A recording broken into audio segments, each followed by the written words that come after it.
आइए तो आज हमारा लेक्चर नंबर 7 जो कि नेशनलिज्म इन यूरोप से है, जिसमें कि हम लोग आज डिस्कस करने वाले हैं romantic imagination and the national feelings. तो सबसे पहला सवाल आप लोगों के लिए जो कि बहुत ही महत्वपूर्ण है, आपके एग्जाम्स में पूछे जाते हैं, what is romantic imagination? Can you explain it? Because it will asked in your examination. So first of all, we need to know that what is romantic imagination.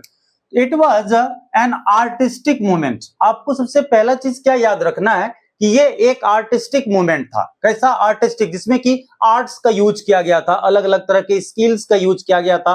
Artist ने अलग अलग तरीके से अपने आर्ट्स का यूज किया था। किस चीज के लिए? तो नेशनलिस्ट फीलिंग्स को लोगों के अंदर डेवलप करने के लिए।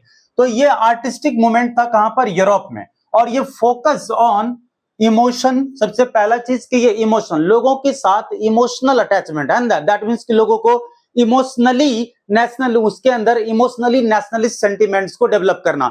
अब इमोशन से क्या होता है कि जैसे कि आपके मन के भावनाओं को ठेस पहुंचाना। कि सपोज कीजिए कि आज जैसे हमारे इंडिया में ब्रिटिश रूल कर रहा था कि देखिए कैसे वो आउटसाइडर है, हमारे लोगों को मार रहा है, हमारे सोसाइटी में डिसयूनिटी फैला रहा है। तो कुल मिलाकर के उनको इमोशनली उसको क्या कहते हैं, इस नेशनलिस्ट सेंटिमेंट से जोड़ना।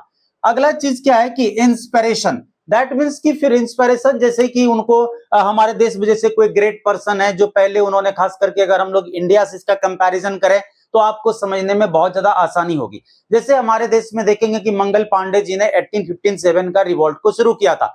हालांकि उसमें हम लोगों ने ब्रिटिश का कुछ कर नहीं पाया, हम लोग हार गए वहां पर। लेकिन उससे एक चीज फायदा हुआ कि जो 1947 में हम लोग जो आजाद हुए और 1915 के बाद जो नेशनलिस्ट मूवमेंट हमारे देश में चला, तो अब लोगों को जोड़ने के लिए इंस्पिरेशन के तौर पर वैसे ग्रेट पर्संस का नाम को यूज किया जा सकता है कि देखो उन लोगों ने भी अपने लिए क्या कोशिश किया था देश को आजादी दिलाने के लिए। बहुत सारे लोगों ने उसमें से फांसी चढ़ गई, बहुत सारे लोग जो काफी कम एज में 20-21 ईयर्स में अपने लाइफ को लॉस्ट कर दिया। तो उन सारे लोगों का नाम को लेकर के लोगों को क्या करना? इंस्पायर करना। अगला चीज की लॉजिक। लॉजिक का मतलब क्या हुआ कि अब लोगों के अंदर एक फीलिंग्स को डेवलप करना कि जरा सोचो कि अगर हमारा देश आजाद होता है, अगर हमारा देश एब्सोल्यूट मोनार्क से इंडिपेंडेंट होता है, दैट मींस कि ऐसे मोनार्क जो कि हमारा किसी भी तरह से केयर नहीं करता है, जिसके वजह से आज हम लोग यहाँ पर क्या एक सबसिस्टेंस क्राइसिस से गुजर रहे हैं, जहां तक कि हम अपनी बेसिक नीड्स को भी फुलफिल नहीं कर पा रहे हैं। तो इन सारी चीजों को लोगों के अंदर लॉजिक दे करके लोगों के अंदर नेशनलिस्ट सेंटिमेंट्स को डेवलप करना। और उसमें यह भी कहना कि जैसे आप देखो कि हमारा जो मोनार्क है वो क्या कर रहा है? तो डिस्क्रिमिनेशन कर रहा है। क्या कर रहा है? वो डिस्क्रिमिनेशन कर रहा है। कैसा डिस्क्रिमिनेशन? तो थोड़ा बहुत आपको याद आ रहा होगा कि जो नोबिलिटी था और दूसरा क्लर्जी था, इनके पास 90% एसेट्स था, और वहीं पर जो आपको पीजेंट्स क्लास था उनके पास सिर्फ और सिर्फ 10% आपको एसेट था देश का, जबकि इसके पास पॉपुलेशन 90% और इसके पास पॉपुलेशन सिर्फ 10%। तो इस बात से आइडिया लगा सकते हैं। तो ये चीजें कह करके कि देखिए थोड़ा समझिए कि अगर हमारा देश आजाद होता है और अगर हमारे मोनार्क से हटा करके हमारा कंट्री डेमोक्रेटिक एंड रिपब्लिक बनता है, तो वैसे कंडीशन में क्या होगा कि ये जो 90% एसेट सिर्फ 10% पीपल के पास है, इस एसेट को हम लोग ट्रांसफर कर सकते हैं किसके बीच में? इस 90% पीपल के पास। जरा आप सोचो कि अगर आपके पास लैंड आ जाए तो आपका इकोनॉमिक कंडीशन कितना बेहतर हो जाएगा। तो वही इंस्पिरेशन भी हुआ, वही इमोशनल अटैचमेंट भी हुआ एंड पर्सनल एक्सपीरियंस। उसके बाद जो लोग, जो आर्टिस्ट थे, वो अपना पर्सनल एक्सपीरियंस भी शेयर करते थे कि अगर मोनार्क को हटाया जाए तो हमारे देश में क्या क्या बेहतर हो सकता है। जैसे आप 9th क्लास में पढ़े होंगे जॉन लॉक का नाम, रसो का, मोंटेस्की का नाम, कि उन लोगों ने अपना जो पर्सनल एक्सपीरियंस उन्होंने जो अपने बुक्स में लिखा था उसको पढ़ करके पूरे फ्रेंच के लोगों के अंदर एक शानदार मोटिवेशन आया था, जिसकी वजह से फ्रेंच रेवोल्यूशन को और भी ज्यादा स्पीड अप करने में मदद मिला था, और जिसकी वजह से फ्रांस को एक डेमोक्रेटिक नेशन बनाने में कामयाब हुए थे फ्रांस के लोग। तो वैसा ही कुछ है यहाँ पर। अब आर्टिस्ट भी बहुत इंपॉर्टेंट रोल प्ले करना शुरू कर दिया है ताकि लोगों को क्या कर सकें कि ज्यादा से ज्यादा इस नेशनलिस्ट मूवमेंट में जोड़ सकें। तो उनको जोड़ने के लिए सबके अपने अपने अलग अलग तरीके थे। कोई पॉलिटिक्स का इस्तेमाल किया तो कोई आर्ट का इस्तेमाल किया, जिससे कि लोगों के अंदर जो नेशनलिस्ट फीलिंग्स है उसको ज्यादा से ज्यादा डेवलप कर सकें। आइए, टू स्प्रेड नेशनलिस्ट फीलिंग्स, तो दैट मींस कि नेशनलिस्ट फीलिंग्स को डेवलप करने के लिए ये आर्टिस्टिक मूवमेंट जो था रोमांटिक इमेजिनेशन, उसमें इन्होंने emotion, inspiration, logic and personal experience को फोकस करके लोगों के बीच में नेशनलिस्ट सेंटिमेंट्स को डेवलप करने का काम किया। अगला है हमारा कि इसमें culture, language, art, poetry, stories, music played an important role in the creating of nationalist sentiments. अब दूसरा चीज देखिए, इसमें कल्चर का भी इस्तेमाल किया गया। जैसे आप देखेंगे, अगर मैं आपसे एक सवाल पूछूं कि भारत का कल्चर कैसा है, तो आपका आंसर क्या होगा? कि भारत का कल्चर कैसा है, तो आप आंसर नहीं कर पाओगे। I am damn sure. अगर आपको पता है तो बताइए। तो भारत का कल्चर जो है वो मिक्स्ड कल्चर है, क्योंकि अब ना तो हमारा ओरिजिनल कल्चर रहा और हमारा कल्चर में कुछ ब्रिटिश का भी कल्चर मिल गया। जैसे कि अगर हमारा आज फूड हैबिट देखें, खाने पीने के, कपड़े लत्ते पहनने का, जो आज हम लोग क्लोथ्स पहनते हैं बहुत हद तक ब्रिटिश पहनते हैं। जैसे हम लोग हाफ पैंट वगैरह पहनना शुरू किए, धोती छोड़ दिए। जैसे हम लोग खाने में पिज्जा वगैरह खाना शुरू कर दिए, चावल दाल सब्जी पे कम फोकस करना शुरू कर दिए, फास्ट फूड खाते हैं। तो क्या हुआ कि हर तरीके से हमारा कल्चर धीरे धीरे क्या हो गया, मिक्स्ड हो गया। तो वही चीज ये कह रहे हैं कि कल्चर का इस्तेमाल, कि देखो कि जो हमारा मोनार्क है या फिर यूरोप के बहुत सारे कंट्रीज में आप देखेंगे आगे, जब आप जर्मन यूनिफिकेशन, इटली यूनिफिकेशन पढ़ोगे, तो आप क्या देखोगे कि एक एक कंट्री में तीन चार चार कंट्रीज के रूलर रूल करते थे। तो जिसके वजह से एक ही कंट्री के अंदर एक कंट्री कई सारे हिस्से में बटे हुए थे, और जिसके वजह से हर एक हिस्से में अलग अलग कल्चर था। इसका मतलब है कि देश का जो ओरिजिनल कल्चर था उसका पूरी तरीके से डिस्ट्रॉय हो गया। कोई भी कल्चर ओरिजिनल कल्चर नहीं बचा, वो मिक्स कल्चर बन गया। तो अब इस चीज का इन लोगों ने इस्तेमाल करना शुरू कर दिया कि देखो हमारा कल्चर कैसा था और आज हमारा कल्चर कैसा हो गया। तो इन चीजों फोकस किया। अगला चीज की लैंग्वेज। अब देखेंगे कि आगे आप देखेंगे जैसे पोलैंड पे रसिया ने कब्जा किया। जब पोलैंड पे रसिया ने कब्जा किया तो उसका रिजल्ट क्या हुआ कि रसिया वहां पर रशियन लैंग्वेज इंपोज कर दिया कि हर एक व्यक्ति को, जो कि पोलैंड के लोग पॉलिश लैंग्वेज बोलते थे, उनको पॉलिश लैंग्वेज बोलने से बैन कर दिया गया और इंस्टेड उनको बोला गया कि आप रशियन लैंग्वेज बोलो। तो दैट मींस कि जो लैंग्वेज भी है वो भी बहुत ज्यादा इंपॉर्टेंट रोल प्ले किया था किस चीज में, तो कल्चरल मूवमेंट्स में। फिर आर्ट में अलग अलग तरह के आर्टिस्ट, जिसमें आप देखेंगे आगे कि जो इमेज बनाया गया, जैसे हमारे देश में भी भारत माता का इमेज बनाया गया था, उसे जर्मनी में देखेंगे जर्मनिया बनाया गया था। उसी तरीके से फ्रांस में देखेंगे कि मैरियने का इमेज बनाया गया। तो इन्होंने अलग अलग आर्ट से पिक्चर्स बना करके, दूसरा चीज के ऊपर आपने देखा ही, तो उसके मदद से भी इन्होंने धीरे धीरे क्या किया कि लोगों के अंदर नेशनलिस्ट सेंटिमेंट्स को डेवलप किया। अगला चीज आती है बारी पोएट्री का। फिर अलग अलग जो पोएट हैं उन्होंने पोएट्री बनाया, उस पोएट्री के माध्यम से लोगों के अंदर नेशनलिस्ट सेंटिमेंट्स को डेवलप करने की कोशिश की। और वहीं फिर म्यूजिक भी पीछे नहीं रहा। जैसे हमारे देश में भी देखेंगे कि कई सारे गाने हैं जो उस समय में वंदे मातरम, ये सारे सॉन्ग्स गाए गए थे। किस वजह से? तो ताकि इस सॉन्ग्स को सुन करके लोगों के अंदर जो नेशनलिस्ट सेंटिमेंट्स है वो ज्यादा से ज्यादा डेवलप हो पाए। तो ये भी important role creating nationalist sentiments. अगली बात आती है कि जो रोमांटिक आर्टिस्ट थे, रोमांटिक आर्टिस्ट तो आपने ऊपर में देख ही लिया कि जिसमें कि emotion, inspiration, logic and personal experience को शेयर किया उन्होंने, और जिसकी मदद से वो क्या चाहते थे कि लोगों के अंदर नेशनलिस्ट सेंटिमेंट्स डेवलप हो। तो साथ ही साथ romantic artist and poets criticise, इन्होंने क्रिटिसाइज किया किस चीज का? तो development of reason. Development of reason, तो इसका यह कहना है कि हर एक चीज में रीजन नहीं ढूंढना चाहिए। जरा आप सोचो कि हम लोग आपको अपने माता पिता का इज्जत करना चाहिए, अब इसमें रीजन ढूंढना शुरू कर देंगे हम लोग कि क्यों करना चाहिए। हम लोग को बचपन से सिखाया गया कि अपने से जो बड़े लोग होते हैं उम्र में उनको रिस्पेक्ट देना चाहिए, अब रीजन ढूंढोगे कि क्यों रिस्पेक्ट देना चाहिए। अब जैसे आप खोजोगे, आपसे बोला गया है कि जो टीचर को रिस्पेक्ट देना चाहिए, आप रीजन ढूंढोगे कि क्यों रिस्पेक्ट दें, भाई पैसे लिए हैं तो मुझे पढ़ा रहे हैं तो इसमें क्या रीजन है, क्यों उसको रिस्पेक्ट दें। तो इस तरीके से क्या होता है कि हमारा जो सोशल सिस्टम होता है, जो हमारा सोशल यूनिटी होता है, वो धीरे धीरे डिसइंटीग्रेटेड हो जाता है। और जब यूनिटी नहीं सोसाइटी में तो स्ट्रेंथ नहीं, और स्ट्रेंथ नहीं तो कॉपरेशन नहीं, कॉपरेशन नहीं तो फिर आप समाज में किसी भी तरह की चेंजेस नहीं ला सकते। खास करके जो समाज में कोई बुरी चीजें, जो एविल प्रैक्टिसेस चल रही है, उस एविल प्रैक्टिसेस को आप कभी भी रोक नहीं पाओगे। तो इसके लिए ये कहते हैं कि हर एक चीज में रीजन ढूंढने की जरूरत नहीं है, जो बेहतर है उसे करते रहना चाहिए। अगला चीज ये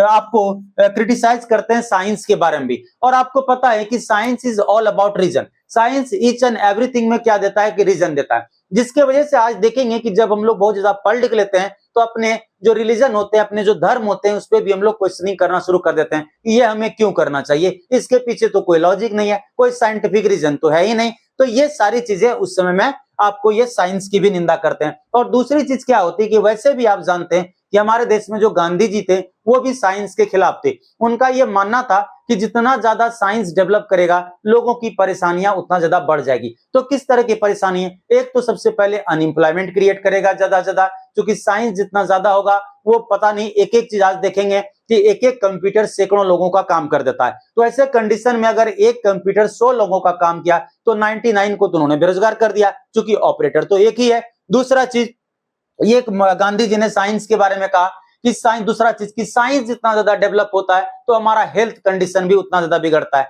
और आज इसका परिणाम देखेंगे कि ये स्मार्टफोन, कि एक घर में जब चारों लोग हम लोग डाइनिंग टेबल पे बैठ के खाना भी खाते हैं तो सब अपना अपना मोबाइल फोन यूज करते हैं। तो कुल मिलाकर के जो पोएट थे और रोमांटिक आर्टिस्ट थे उनका ये मानना था कि अगर साइंस ज्यादा से ज्यादा डेवलप करेगा, ज्यादा से ज्यादा लोग रीजंस ढूंढेंगे हर एक चीज में, तो सोसाइटी में डिसइंटीग्रेशन होगा, और डिसइंटीग्रेशन होगा तो कॉपरेशन नहीं, कॉपरेशन नहीं स्ट्रेंथ नहीं, और स्ट्रेंथ नहीं तो डेवलपमेंट नहीं सोसाइटी का।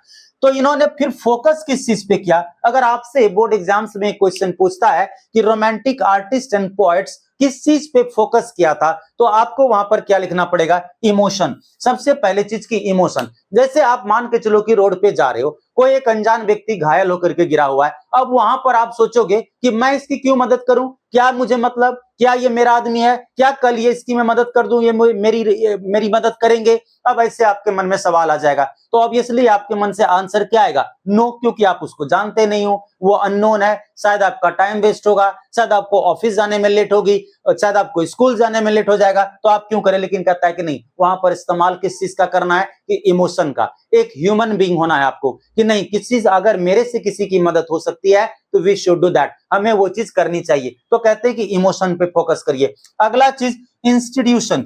इंस्टीट्यूशंस पे भरोसा करने के लिए बोलता है कि हर एक चीज के लिए क्या होना चाहिए? एक इंस्टीट्यूशन होना चाहिए। जैसे आज आप पढ़ाई कर रहे हो तो इसके लिए सीबीएसई बोर्ड है, सीबीएसई बोर्ड आपको क्या कर रहा है? एग्जाम कंडक्ट कर रहा है। आप कहोगे कि मेरे को सीबीएसई बोर्ड से क्या लेना देना, मैं घर में ही पढ़ लूंगा। तो इससे क्या होगा कि आपको एक डायरेक्शन नहीं मिलेगा, और जब डायरेक्शन नहीं मिलेगा तो आप किसी भी काम को, एक तो सबसे पहले कि कंसिस्टेंटली नहीं कर पाएंगे, और दूसरा चीज कि आप कभी अपने आप को इवैल्यूएट नहीं कर पाएंगे कि मैं बेहतर कर रहा हूं या अच्छा खराब कर रहा हूं। तो इसीलिए ये कहते हैं कि एक इंस्टीट्यूशंस का जरूरत है, क्योंकि अगर इंस्टीट्यूशंस होगा तो हर काम एक प्रॉपर डायरेक्शन में होगा, और एक प्रॉपर डायरेक्शन आपको मिलेगा, एक प्रॉपर गाइडलाइंस भी मिलेगा कि what to study, what not to study, what to do, what not to do. ये सारी चीजें हमें गाइडलाइंस कहां से मिलता है? इंस्टीट्यूशन से। अगला चीज कहता है कि मिस्टिकल फीलिंग्स। मिस्टिकल फीलिंग्स को वैसे हम लोग यूनिटी भी बोल सकते हैं, और खास ही खास कि किसी चीज पे भरोसा करना, जो चीजें अभी विजिबल नहीं है वो भी हमारे लिए अच्छी चीजें हो सकती है। अगर हमारे देश में आज सैकड़ों वर्षों से, कई जनरेशन से किसी चीज को अगर मानते आए हैं, किसी पे आस्था उन चीजों पे है, तो हमें उन सारी चीजों पर, उन इनविजिबल चीजों पर भी ट्रस्ट करना चाहिए। रोमांटिक आर्टिस्ट एंड जो हमारा दूसरा कौन था? पोएट्स। उन्होंने क्या किया? Emphasised on shared collective heritage. Heritage का मतलब क्या होता है? जिसका या तो कल्चरल या फिर जिसका हिस्टोरिकल इंपॉर्टेंस हो, हिस्टोरिकल इंपॉर्टेंस हो, उसको हम लोग क्या बोलते हैं? हेरिटेज बोलते हैं। तो इन्होंने क्या किया कि जो ये हमारा रोमांटिक आर्टिस्ट एंड पोएट था, धीरे धीरे उन्होंने shared collective heritage and common cultural past as the basis of nation. उन्होंने क्या कहा कि जो नेशन का बेसिस होगा वो हमारा कलेक्टिव हेरिटेज होगा। दैट मीन्स कि या तो हमारा कल्चरल पास्ट, मतलब कि जो हमारा जैसा कल्चर पास्ट में था, और जैसा कि जो हमारा हेरिटेज था, जो हमारे सोसाइटी की इंपॉर्टेंस थी, उन सारी चीजों को। जरा सोचिए, इसका कहने का मतलब क्या हुआ कि अभी मान लिया हमारे देश में ब्रिटिश रूल करना शुरू कर दे, और वो हमें कह दे कि आप मंदिर नहीं जा सकते हो, आप पूजा नहीं कर सकते हो, आपको क्या कहते हैं, नहाने के बावजूद भी आपको मंदिर जाने नहीं देंगे। तो कुल मिलाकर के आप शादियां भी यहाँ जाके कोर्ट में करो, आप पूजा पाठ के लिए हवन नहीं कर सकते हो। तो ये सारी चीजें क्या है कि नई चीजें हैं। तो ये करे कि नहीं, जो नेशन का बेसिस होगा, तो जैसा पुराने जमाने में लोग अपने कल्चर को मेंटेन कर रहे थे, जिस कल्चर को फॉलो कर रहे थे, वैसा ही हमारा कल्चर का, नेशन का बेसिस होगा। दैट मीन्स कि जब हमारा नेशन बिल्डिंग होगा तो उन सारी चीजों को हम रखेंगे, सारी पुरानी कल्चर को, पुरानी सभ्यताओं को, जितने कस्टम्स थे वो सारी चीजें हमारी रहेंगी। और common cultural past that the as the basis of nation, और नेशन का बेसिस होगा सारी कॉमन चीजें जो सारे लोग मेंटेन करते थे, सारे लोग फॉलो करते थे। क्योंकि जब किसी कंट्री में, सपोज कि मान के चलिए कि ये कोई कंट्री है, अब अगर इनको देखा जाए तो 3 हिस्से में बटा हुआ है, तो अब यहाँ पर प्रॉब्लम क्या है कि यहाँ पर मान के चलिए कि कंट्री ए है, यहाँ पर कंट्री बी है या कंट्री टू, और यहाँ पर कंट्री थ्री है। तो अब A1 A2 3, अब क्या होगा कि एक समय ऐसा था हिस्ट्री में, ये हिस्ट्री में जो तीनों प्लेस है हमारा, ये तीनों का अपना कॉमन सब कुछ था, कॉमन कल्चरल पास्ट था, जो कि ये कह रहे। लेकिन बाद में जब ये तीनों कंट्री के अलग अलग रूलर आए, तब यहाँ का कल्चर अलग, यहाँ का कल्चर अलग और यहाँ का कल्चर अलग। तो दैट मीन्स कि A3 वाले को A1 का कल्चर फॉलो नहीं करना है, A2 वाले को ना तो A1 ना तो A3 का कल्चर को मेंटेन करना है, क्योंकि धीरे धीरे इनके कल्चर को खत्म कर दिया गया यहाँ के रूलर के द्वारा। तो यही हमारा जो रोमांटिक आर्टिस्ट एंड पोएट्स हैं, तो कहते हैं कि नहीं, नेशन जो हमारा बनेगा, ये जो कल्चर हमारा पहले यहाँ भी था, यहाँ भी था, यहाँ भी था, उसी कल्चर को हम लोग अपना नेशन का बेसिस बनाएंगे। तो हमारा कॉमन कल्चरल पास्ट ही हमारे नेशन का क्या होगा, बेसिस होगा। अगला आपको यहाँ पर मिलेगा एक व्यक्ति का नाम, जिसका नाम है जोहानन गॉटफ्राइड हर्डर। आपको यहाँ से भी पूछ सकता है कि इसके बारे में शॉर्ट नोट्स लिखने के लिए, तो इस व्यक्ति के बारे में आपको 3 to 5 मार्क्स में क्वेश्चंस पूछे जा सकते हैं, और एमसीक्यू तो यहाँ से पूछा ही जाएगा, कई सारे क्वेश्चंस जो मैं आपको 1 by 1 दिखाता हूं। पहला देखिए कि आपसे पूछा जाएगा कि जॉन गॉटफ्राइड हर्डर जो था वो कहाँ का था, किस कंट्री से बिलोंग करता था वो, तो वो कहां से बिलोंग करता था, तो पहला चीज जर्मनी का। तो दैट मींस कि एक वो जर्मन फिलोसोफर था, मतलब जर्मनी के थे और वहां से वो एक फिलोसोफर थे। और फिलोसोफर जानते हैं कि जो अपने ब्रेन, अपने न्यू सोच को, अपने सोच को जो लोगों के बीच में रखता हो, उसी को हम लोग फिलोसोफर कहते हैं।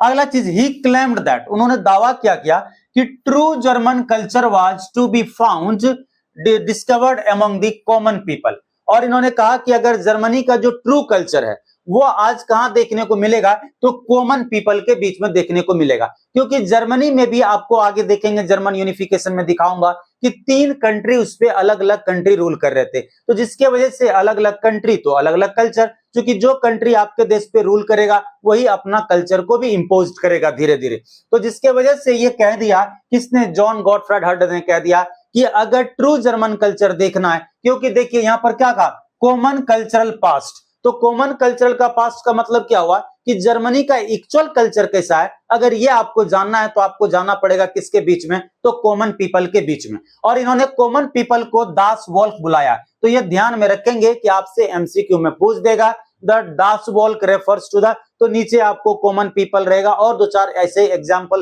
ऑप्शंस दिए रहेंगे जहां आप कंफ्यूज हो जाओगे। तो आपको एक चीज पता होगा कि हमारे समाज में दास कौन बनता है, तो जो लोग कॉमन होते हैं, असामान्य आदमी होते हैं, उसी को दास बनाया जाता है। तो इससे आप ध्यान में रख सकते हैं कि कॉमन पीपल और दास। तो इसका मतलब है कि बहुत ही अच्छी बात इन्होंने कही है कि आज भी अगर इंडिया में भी देखिए तो अपना जो रियल कल्चर है, जो इंडियन कल्चर है, वो कहां देखने को मिलेगा, क्या हाई फाई फैमिली में देखने के लिए मिलेगा, तो नहीं। आज भी आप जाइए गांव में, और गांव में खास करके जितने गरीब लोग हैं उनके बीच में आज भी जो इंडियन कल्चर है उन्होंने प्रिजर्व करके रखा है। तो जॉन गॉटफ्राइड हर्डर ने ऐसे ही नहीं कर दिया, बल्कि इन्होंने इस पे काफी रिसर्च किया था, और रिसर्च करने के बाद इन्होंने देखा कि वास्तव और ट्रू, जो अपने जर्मन कल्चर को उन्होंने पढ़ा भी, अपने जर्मन हिस्ट्री को भी पढ़ा, एंशिएंट हिस्ट्री को, कि जब कोई आउटसाइडर रूलर जर्मन पे रूल नहीं कर रहा था तो उस समय में उस देश का कल्चर कैसा था। तो उन सारी चीजों को पढ़ने के बाद जब ये ढूंढना शुरू किया, तो जर्मन में इनको जो हाई फाई फैमिली है, जो शहरों में, इनको ऐसा कोई कल्चर देखने को नहीं मिला।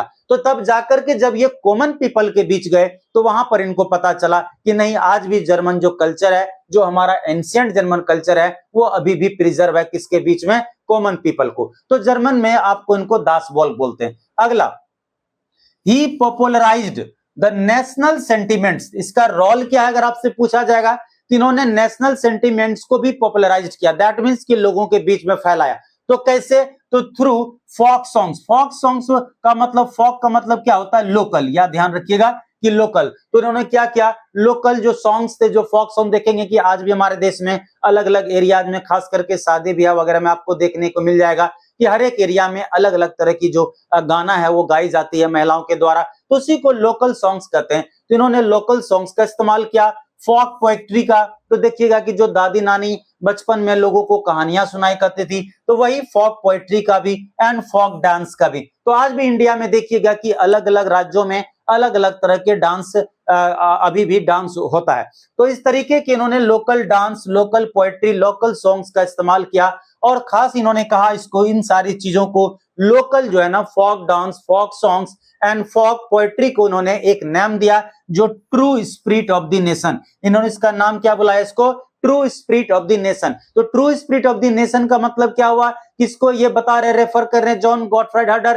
तो फोक सॉन्ग्स, फोक पोएट्री, फोक डांस को। और उसके लिए इन्होंने टर्म यूज किया है जर्मन में वॉल्गिस्ट। तो वॉल्गिस्ट आपसे पूछा जाएगा कि वॉल्गिस्ट रेफर टू इन जर्मनी, तो आपको वहां पर बताना है क्या, तो true spirit of the nation. True spirit of the nation को उन्होंने क्या कहा, true spirit of the nation को उन्होंने क्या बोला, तो वॉल्गिस्ट बोला। और कॉमन पीपल को इन्होंने क्या बोला, तो दास वोल्क बोला। तो ध्यान रखेंगे, तो दास वोल्क कॉमन पीपल के बीच में जॉन गॉटफ्राइड हर्डर को क्या मिला, तो उनके बीच में मिला कि अभी भी true German culture common people के बीच में देखी जा सकती है। वहीं पर आपको true spirit of the nation, nation की आत्मा, एक रियल आत्मा, ट्रू आत्मा इन्होंने किसको बुलाया है, तो वो है उनका folk songs, folk music and folk dance को। अगला, so he collected and recorded, इन्होंने क्या किया, अलग अलग जगह पर जाकर के फोक सॉन्ग्स को, फोक पोएट्री को, फोक डांस को इन्होंने कलेक्ट किया, फिर उसको इन्होंने रिकॉर्ड भी किया।